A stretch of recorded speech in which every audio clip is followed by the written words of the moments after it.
numa macropolítica, mas não numa micropolítica. Então, me parece que é muito importante ver o que estão dizendo essas pessoas, embora com atualizações discursivas interessantes, porque o caso de Negri, que ele fala das multidões, é um livro fascinante, a pessoa lê, mas você fica com dúvidas, indagações, porque quando ele diz assim, a multidão é um agregado informal de seres, indivíduos, né? Multiplicidade e heterogeneidade deles, periféricos, anônimos, nômades, etc.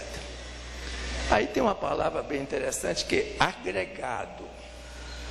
Eu já não usaria, eu faço minha crítica nele, de eu não usar a palavra agregado, que por mais dinâmica que você coloca, é uma concepção estática. Eu usaria mais o conceito de totalidade segmentária, que é um conceito dinâmico de multiplicidade e heterogeneidade de seres, de superposições, hibridizações, tempos diferentes, porque você na multidão não é somente o índio, o negro, os homossexuais, as mulheres, o gênero, etc. Tem também as temporalidades, tem jovens, tem idosos como eu. Eu acho que eu sou o decano daqui porque eu tenho quase 85 anos. Então, é uma vivência. E quer dizer, como é que eu fico em relação ao jovem de 14 anos, as mulheres, as crianças? Então, não é uma coisa da diferença. O problema da identidade, no meu entender, é um conceito clássico que vem desde a antiguidade até a modernidade.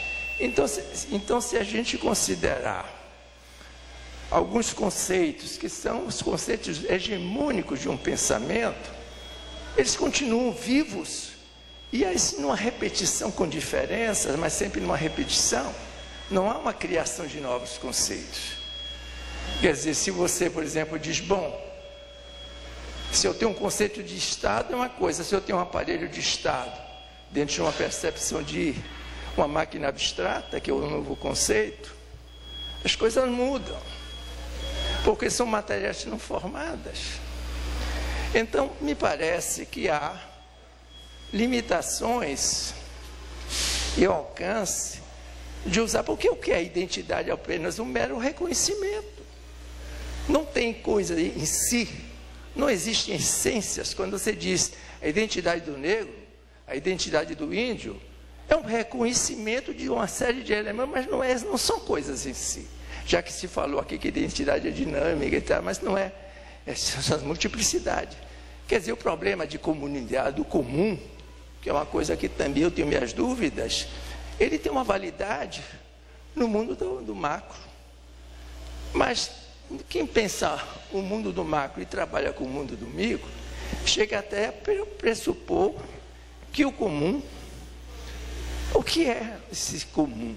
Aí, quer dizer, eu tenho a impressão que ele é uma herança que vem do tempo, até a palavra comunista vem do comum.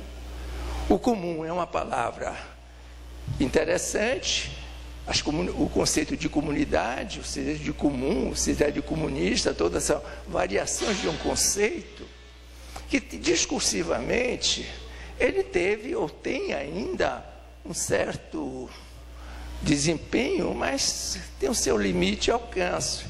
Porque o conceito que prevalece hoje, no nosso entender, é o conceito da diferença. Quer dizer, se há uma coisa comum, somos todos diferentes e somos diferentemente criativos. Fora disso, não vejo. Para mim,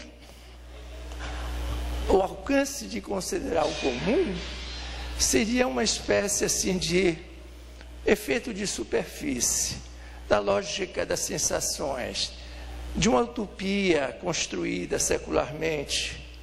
Mas eu tenho a impressão que esses conceitos, que são não somente identidade, unidade, continuidade, organismo, se fala muito em organização, estrutura, hierarquia, enfim, tem uma série de conceitos que ainda vêm assim, que tem uma hegemonia ainda, e outros conceitos que precisariam ser introduzidos para entender essa realidade.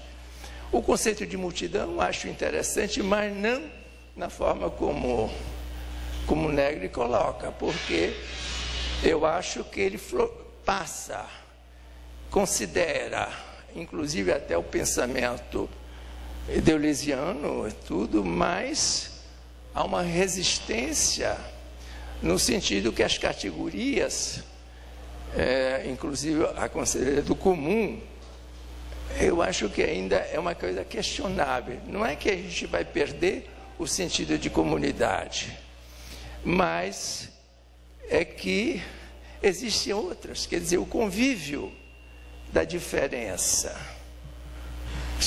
E até teve um aluno meu na doutorado que colocou comunidade da diferença. É um paradoxo conceitual. Quer dizer, do ponto de vista filosófico, é um paradoxo que ainda a gente admite que isso, mas o conceito comum, para mim, ele tem limites. É uma herança, como outras. Mas você vê que mesmo o próprio Marx diz assim, a cada um conforme a sua capacidade, etc. A diferença emerge de uma forma... digamos, o elemento fundamental do pensamento, a lógica da diferença. Então, eu sinto, né? Quer dizer, uma expressão, posso ser até que eu esteja no sentido assim equivocado para muitas pessoas, mas é o que eu sinto. Faço essa apresentação porque é uma vivência, não digo que eu passei por várias formas de pensar, inclusive quando jovem, na teologia, né? Eu era coroinha, ajudava a missa e tal, eu passei por marxismo. Eu fui aluno lá na Itália em 52, frequentava fervorosamente o Instituto Gramsci. Então, tive uma formação marxista forte, talvez assim, mais porque eu não sou muito lógico, eu sou um artista, sabe? Então, eu trabalho muito com a imagem, com as relações sensoriais. Mas, conceitualmente, eu tenho me aproximado da filosofia, do pensamento. E aí eu sinto que deve ser feita uma crítica a essa coisa do comum. Não que ele seja destruído, ou a gente não use como elemento ainda de luta nas oposições da macropolítica. Mas na micropolítica ele não tem nenhum sentido. A micropolítica digamos, a política da diferença. Era isso que eu tinha a dizer. Tá bom, obrigado.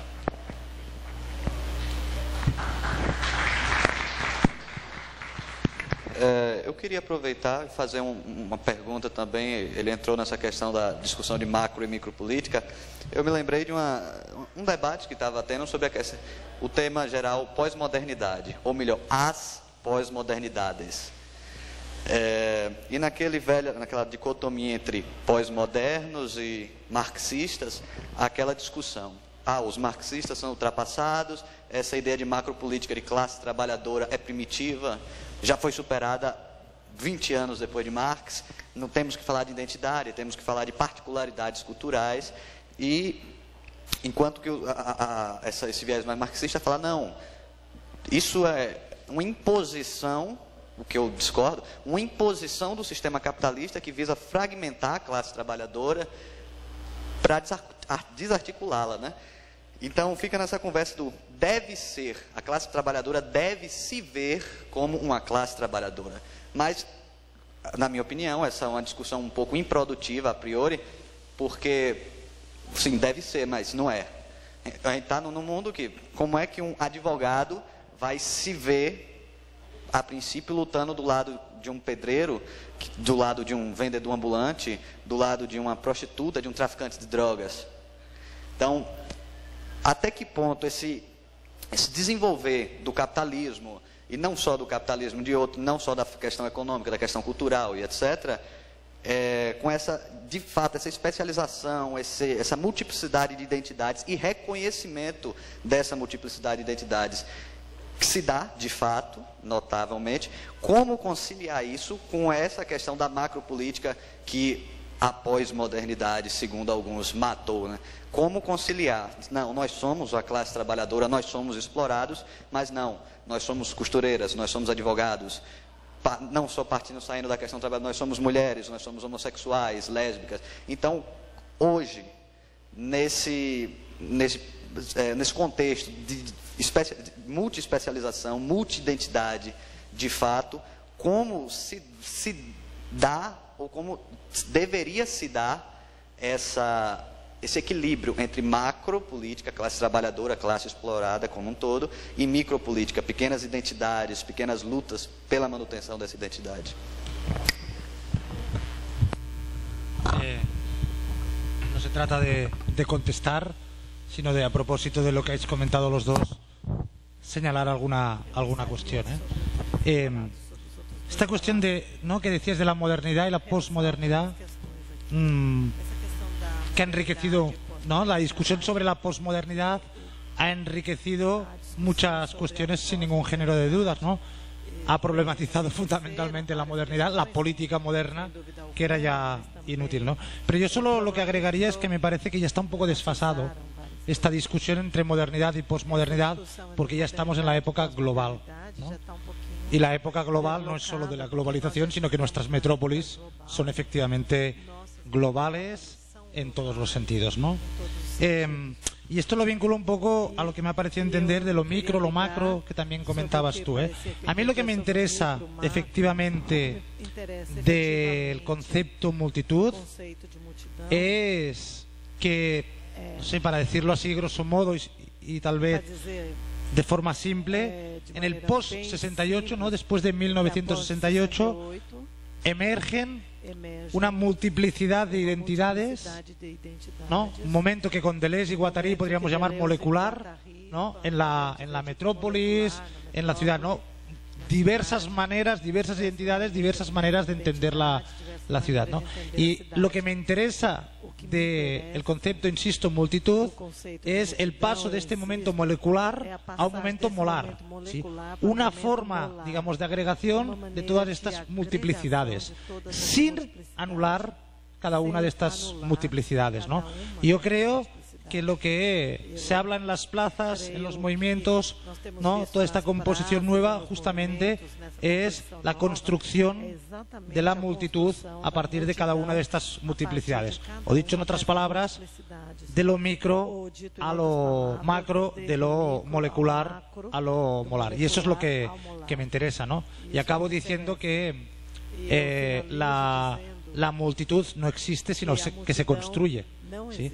Y todos estos movimientos lo que están haciendo es construyendo multitud. Por cierto, al menos a mí, la literatura de la clase, la que más me interesó es la de Eppie Thompson, que no daba la clase por hecha, sino que en un libro excelente, ¿no?, sobre Inglaterra, eso sí, hablaba de la formación de la clase obrera, ¿no?, de cómo se construyó la clase obrera a partir de todas las diferencias, digamos,